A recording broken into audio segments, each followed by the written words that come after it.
జగన్మోహన్ రెడ్డి గారి పరిస్థితి ఏంటంటే అర్థం కాని పరిస్థితుల్లో జైల్లో ఉన్నప్పుడు సమస్య కూడా ఏం ఆశించారో జగన్మోహన్ రెడ్డి గారు వెళ్ళలేదు.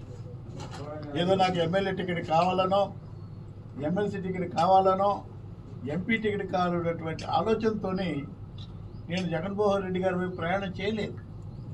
తన ఈ రాష్ట్ర ప్రజానీకానికి మొత్తం తెలుసు.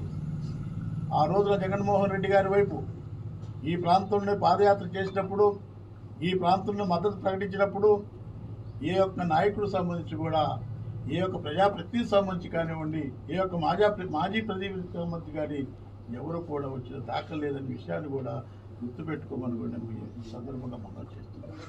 నేను ఎందుకు చెప్తున్నాను ఇదంతా కూడా గురజాల నియోజకవర్గానికి సంబంధించినటువంటి కార్యకర్తలుగా, గురజాల నియోజకవర్గానికి సంబంధించిన నాయకులుగా మేమందరం కూడా జగన్మోహన్ రెడ్డి గారికి మద్దతు పలికాం.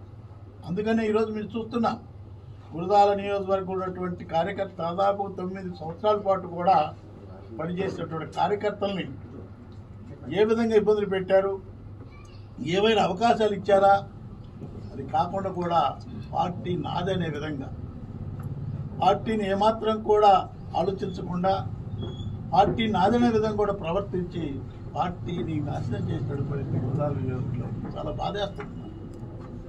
ఇది వాస్తవం. 9 సంవత్సరాల పాటు కూడా ఎంతో కష్టపడి ఎన్నో ఆటుపోట్లకు, ఎన్నో ఒడిదుడులు తట్టుకొని పార్టీ నిలబెట్టి పరిస్తుంటే ఈరోజు ఈ పరిస్థితి కనపడుతుంది. దాని సక్రంగా ఉన్నటువంటి పార్టీ పెద్దలకు కూడా అనేక పర్యాలు వాడి దృష్టికి తీసుకెళ్ళినప్పుడు కూడా పార్టీ పెద్దలకు సంబంధించి కూడా దాన్ని పరిగణలోకి తీసుకొని దాని మీద తగిన చర్యలు తీసుకునే లేదు. అందుకనే ఖచ్చితంగా గురజాల నియోజకవర్గానికి సంబంధించిన ప్రజలకు కానివ్వండి, పల్నాడు ప్రాంతానికి సంబంధించిన ప్రజలకు కానివ్వండి మరోలేని పరిస్థితి. ఎందుకంటే ఒక సామాన్య కుటుంబంలో జన్మించిన నాకు ఇలా ఉన్నతమైనటువంటి అవకాశాలను ఉన్నత స్థాయి తీసుకురావడానికి కారణం, ప్రధాన కారణం మీరు.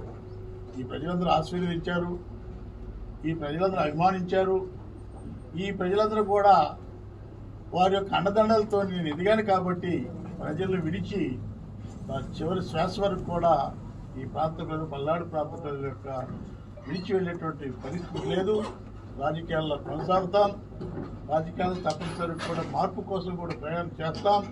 మరీ ముఖ్యంగా ఎస్సీ, ఎస్టీ, బీసీ, మైనార్టీ వర్గాల యొక్క హక్కుల కోసం, రాజ్యాంగబద్ధంగా ఇచ్చినటువంటి వారి యొక్క హక్కుల కోసం కానివ్వండి, అన్ని విధాలుగా రాజ్యాంగబద్ధంగా కానివ్వండి తప్పనిసరిగా కూడా అనేక విధాలు కూడా పోరాటాలతో అవసరం ఉంది.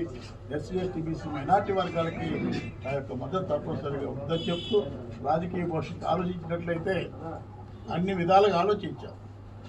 ఉన్నటువంటి నాయకులకు సంబంధించి కానివ్వండి, ప్రజలకు సంబంధించి కానివ్వండి, కార్యకర్తలకు సంబంధించి కానీ, మిత్రులకు సంబంధించి కానివ్వండి, నాకున్నటువంటి పరిధిలో ఉన్న పెద్దలకు సంబంధించి అందరికీ కూడా ఆలోచించాం. ఒక నిర్ణయం తీసుకోవడం జరిగింది. వైఎస్ఆర్ కాంగ్రెస్ పార్టీకి రాజీనామా చేయాలనేటువంటి ఆలోచనతో ఈరోజు వైఎస్ఆర్ కాంగ్రెస్ పార్టీకి కార్యకర్తలుగా, నాయకులుగా మేమందరం కూడా రాజీనామా చేస్తున్నాం. వైఎస్ఆర్ కాంగ్రెస్ పార్టీ ప్రాథమిక సభ్యత్వంతో పాటు కూడా బీసీ విభాగానికి సంబంధించి కూడా రాజీనామా చేస్తున్నాం.